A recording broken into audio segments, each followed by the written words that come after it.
दो कामचोर गोरी जेठानियां। ये क्या, घर की क्या हालत बना रखी है। हे भगवान, यहाँ बैठकर खाना खा रही हो। तुम्हें तो पूरे दिन जोमेटो से ऑर्डर करने के अलावा और कुछ आता ही नहीं है। कल्याणी की दोनों गोरी बहू जोमेटो का ऑर्डर किया हुआ पिज्जा और मोमोज खा रही होती हैं। माँ जी, अब क्या आप हमारे खाने पर भी नजर लगाओगे? हम कुछ भी खा नहीं सकते। अरे एक तो हमारी हमेशा तबीयत खराब रहती है, ऊपर से आप हमें इस तरह बोलती हो। तुम दोनों को जरा भी शर्म है? तुम दोनों की देवरानियां किस हाल से हैं और तुम दोनों हर एक काम में कामचोरी करती हो। ये कामचोरी इस घर में नहीं चलेगी, इसलिए मैं तुम दोनों का सामान पैक करके ले आई हूँ। तुम्हारे मायके से तुम्हारे माता पिता आ जाएंगे और तुम्हें यहाँ से ले जाएंगे। ये सुनते ही वो दोनों हैरान रह जाती हैं। आपने ऐसा क्या कहा है मेरे माता पिता से, और उन्हें क्यों बुलाया है? अरे तुम दोनों ने मेरी नाक में दम करके रखा है। तुम दोनों की देवरानी के जाने के बाद भी तुमने एक भी काम घर में नहीं किया, बस सुअर की तरह खाती रहती हो। तभी वहाँ पर कैलाश और पार्वती भी आ जाते हैं। क्या हुआ, क्या परेशानी है? आपने हम दोनों को एकदम से क्यों बुलाया? जो आपने हमें फोन कर कर बताया है, क्या वो सब सच है? मुझे तो यकीन नहीं होता कि मेरी दोनों बेटियां इतनी कामचोर हैं और उन्होंने ऐसी हरकत की। अपने सामने अपनी दोनों माता पिता को खड़े हुए देखकर दोनों को अपनी गलती का पछतावा होता है। उनका सर शर्म से झुक जाता है। हमें माफ कर दीजिए माँ जी, हमें ऐसा नहीं करना चाहिए था। हमें अपनी गलती का एहसास है, आइंदा ऐसी गलती कभी नहीं करेंगे। माँ जी, हमें हमारे मायके मत भेजिए। अगर हम अपने मायके चले गए तो हमारे मोहल्ले के सभी लोग हमारी बेइज्जती करेंगे। ये सब हमसे बर्दाश्त नहीं होगा माँ जी, हमें माफ कर दो और इसी घर में रहने दो। अरे अगर तुम दोनों को माफी मांगनी ही है तो फुलवा और सलोनी से मांगो, क्योंकि उनकी जेठानी होने के बाद भी तुमने उनके साथ बहुत बुरा किया। आज सिर्फ और सिर्फ तुम्हारी ही वजह से वो दोनों इस घर के अंदर नहीं हैं। क्या कहा माँ जी? हमें उन दोनों से माफी मांगनी होगी? उन दोनों कल्लो मैया से हम माफी क्यों मांगे? अगर ऐसी बात है तो फिर निकल जाओ इस घर से। तभी दरवाजे से फुलवा और सलोनी अंदर आती हैं। उन दोनों को घर में आते हुए देखकर समायरा और अनाया हैरान रह जाती हैं। आखिर उन दोनों ने ऐसा क्या किया था जिसके चलते उन दोनों को अपनी देवरानी से माफी मांगनी पड़ी? आइए जानने के लिए कहानी में थोड़ा पीछे चलते हैं। आओ अंदर आ जाओ, तुम्हारा स्वागत है। तुम चारों तो बहुत प्यारी लग रही हो। समायरा घूंघट उठाकर कहती है। अपनी काली बहुओं की झूठी तारीफ करने की क्या जरूरत है माँ जी? अरे वो तो सब जानते हैं कि यहाँ सुंदर कौन है। अरे समायरा, ऐसा नहीं कहती। तुम चारों मेरे लिए एक समान हो। जरा हम दोनों को देखो माँ जी, कितनी सुंदर और अच्छे परिवार से हैं। इन दोनों के साथ आप हम दोनों की तुलना कर भी कैसे सकती हो? खैर, अब मैं आपसे क्या ही बोलूं, मैं बहुत ज्यादा थक गई हूँ। हम दोनों बहनों को हमारा कमरा बता दीजिए। अरे रुचिका, यहाँ पर आओ और जाओ अपनी दोनों भाभियों को उनके कमरे में छोड़ आओ। लगता है शादी के चलते इनका दिमाग गर्म हो रहा है। कल्याणी की दोनों गोरी बहू मुंह को टेढ़ा करके अपने कमरों में चली जाती हैं, जहां वो आराम से पैर पसार कर सो जाती हैं। तो वहीं दूसरी तरफ कल्याणी की दोनों काली बहुओं की शादी के बाद की रस्में हो रही होती हैं। अरे कल्याणी, तेरे बेटे तो इतने सुंदर सुंदर हैं, फिर तो इन काली कलोटी लड़कियों को अपनी बहू बनाकर क्यों लेकर आई है? अरे लड़कियों का कोई अकाल पड़ गया था क्या? अरे बहन, ये तो अपनी अपनी सोच होती है। भगवान ने केवल दो ही रंग बनाए हैं, एक काला और एक गोरा। इसका मतलब ये नहीं कि काले लोग बहुत बुरे होते हैं, बल्कि काले रंग के लोग तो और भी अच्छे होते हैं। उनके पास ऊपरी दिखावा तो नहीं होता। कल्याणी की ये बात सुनकर वहां खड़ी सभी औरतें सहमत हो जाती हैं। देखते ही देखते शादी के कुछ दिन बीत जाते हैं, लेकिन अब उसकी दोनों गोरी बहू घर के किसी काम को हाथ नहीं लगाती। सारे काम बेचारी फुलवा को और सलोनी को ही करने पड़ते हैं। एक दिन उन दोनों की बहुत ज्यादा तबीयत खराब हो जाती है। गर्मी में ज्यादा काम करने की वजह से आपकी दोनों बहू की तबीयत खराब हो गई है। इनकी तबीयत ठीक करने के लिए आपको इनसे थोड़ा कम काम करवाना चाहिए।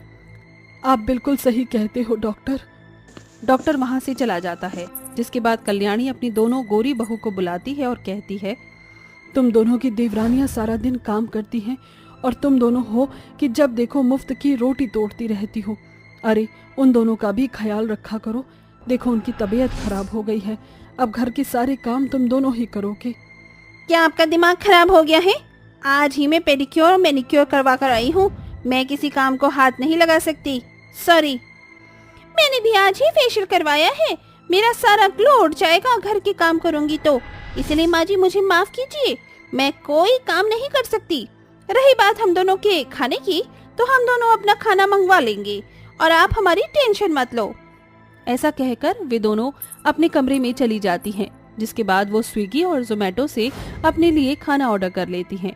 दोनों स्विगी और जोमेटो का खाना आराम से खा रही होती हैं कि तभी वहाँ फुलवा आती है और खाने की प्लेट रखकर कहती है, जेठानी जी, आपको ये खाना नहीं खाना चाहिए, इससे आपका स्वास्थ्य खराब हो सकता है। मैंने दवाई खाने के बाद सबके लिए खाना बना दिया था। आप एक काम कीजिए, ये लीजिए, ये हेल्दी खाना है, इसे खाइए।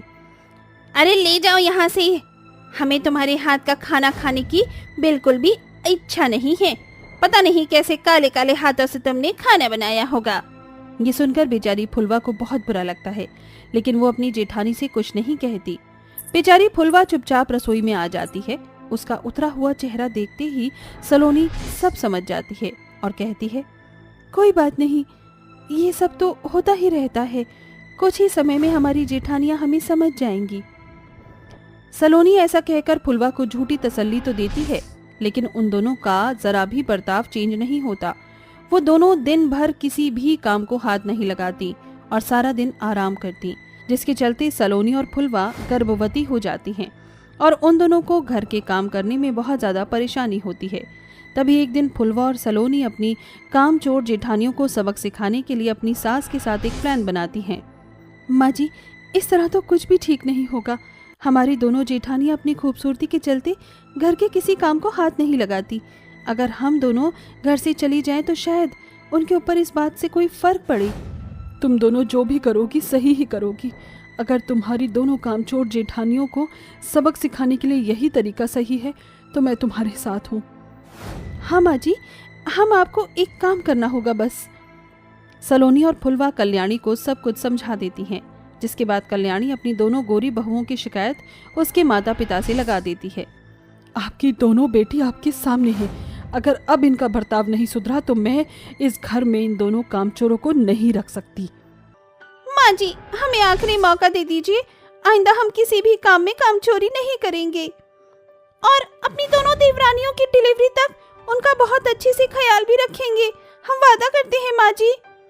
उन दोनों की बात सुनकर कल्याणी और उसकी दोनों काली बहू उन दोनों को माफ कर देती हैं, जिसके बाद समायरा और अनाया दोनों मिलकर घर की जिम्मेदारियों को समझती हैं और घर के सारे काम भी करती हैं।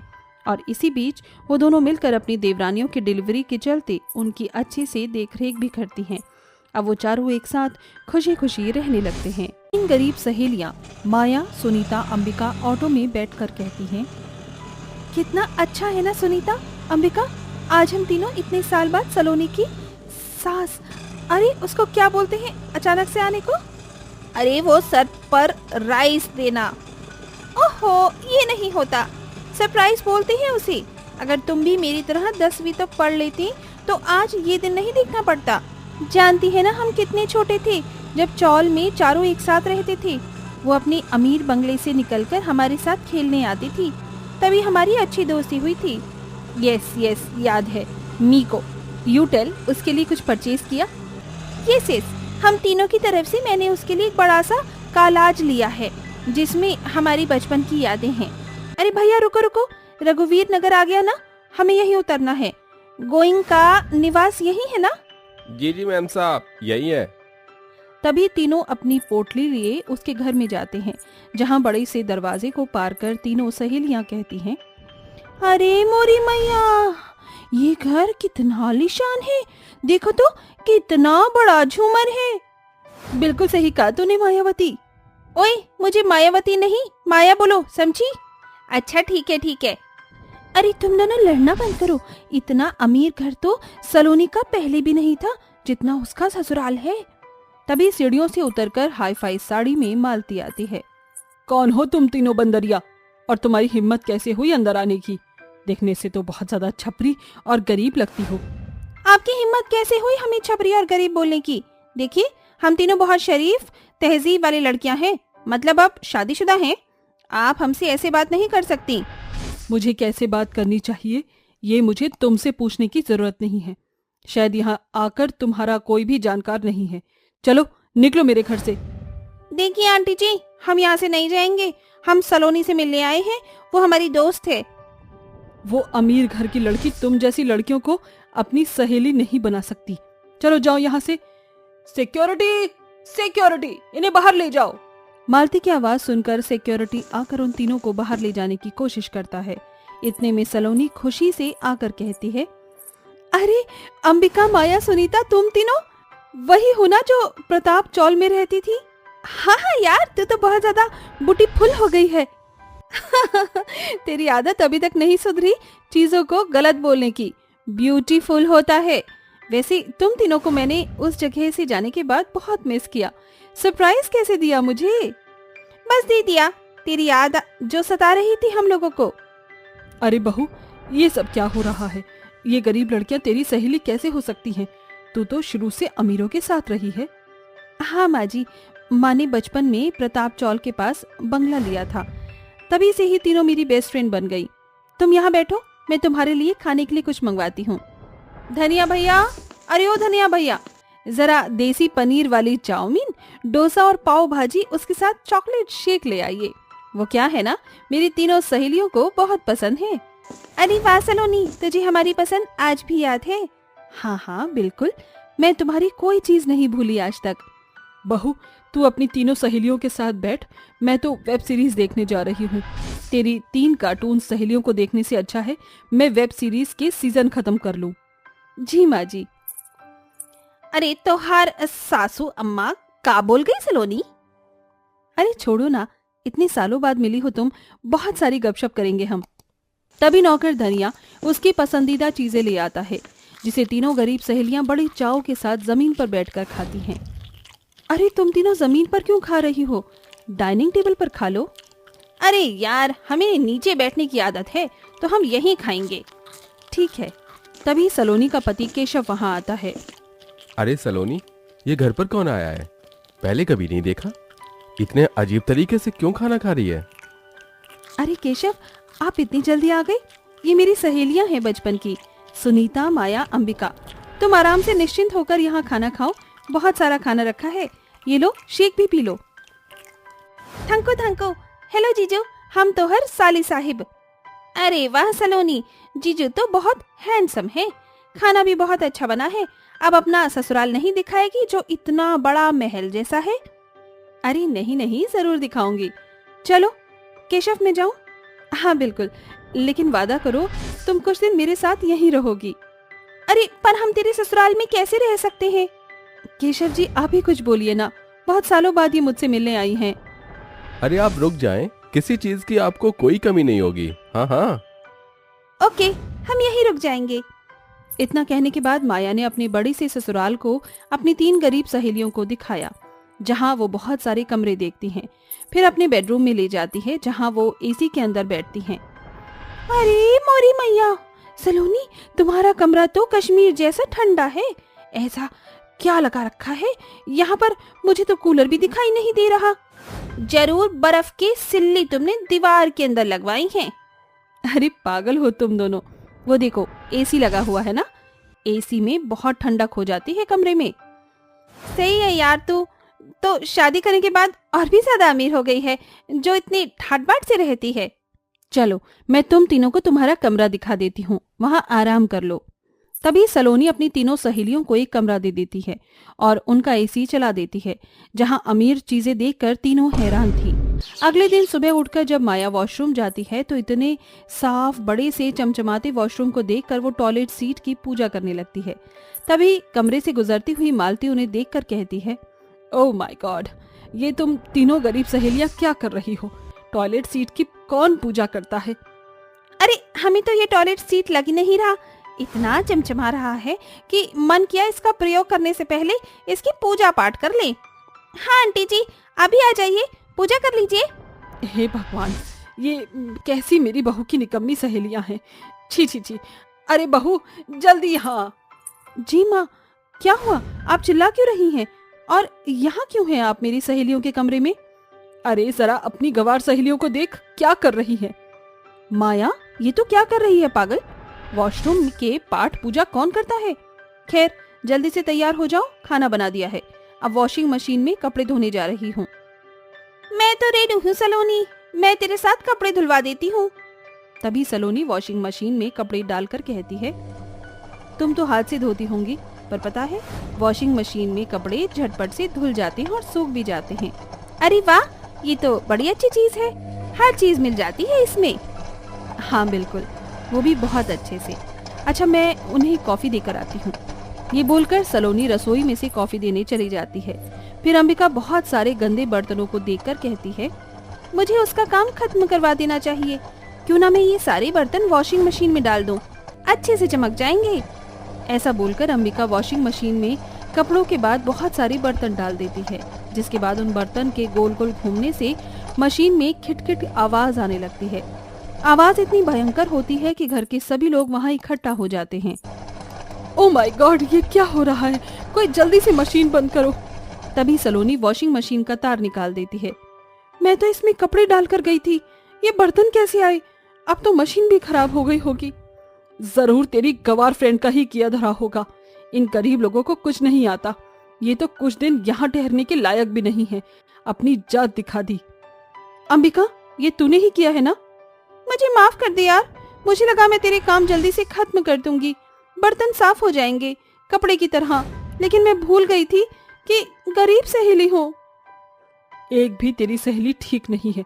सही कहा था मैंने कि तीनों कार्टून हैं। मालती की बात सुन तीनों सहेलियों को बहुत बुरा लगता है और वो हाथ जोड़कर कहती हैं, सलोनी हमें माफ कर दे, हम तेरे साथ बीते पल बिताने आए थे, लेकिन हमने तेरे ससुराल में बहुत गड़बड़ कर दी। सच में हम गरीबों को कभी ऐसा रहन सहन नहीं आएगा, हमें यहाँ से चले जाना चाहिए। हाँ, यहाँ से चलते हैं। माँ जी, आपको मेरी सहेलियों को ऐसा कहना नहीं चाहिए था। मैं जानती हूँ उन्हें कुछ नहीं आता, क्योंकि शुरू से उन्होंने कभी ये सब देखा ही नहीं है। अगर वो 4-5 दिन और रुक जाती तो मैं सब कुछ बता देती, वो सब सीख जाती। अरे यार, तूने इतना कह दिया वही हमारे लिए बहुत है। हमें बहुत अच्छा लगा तेरे ससुराल आकर। अब हम चलते हैं, अपना ख्याल रखना, मिलते रहेंगे। ये कहने के बाद तीनों सहेलियां माफी मांगकर अपनी पोटली लिए चली जाती हैं, लेकिन चारों सहेलियां अक्सर मिला करती थीं।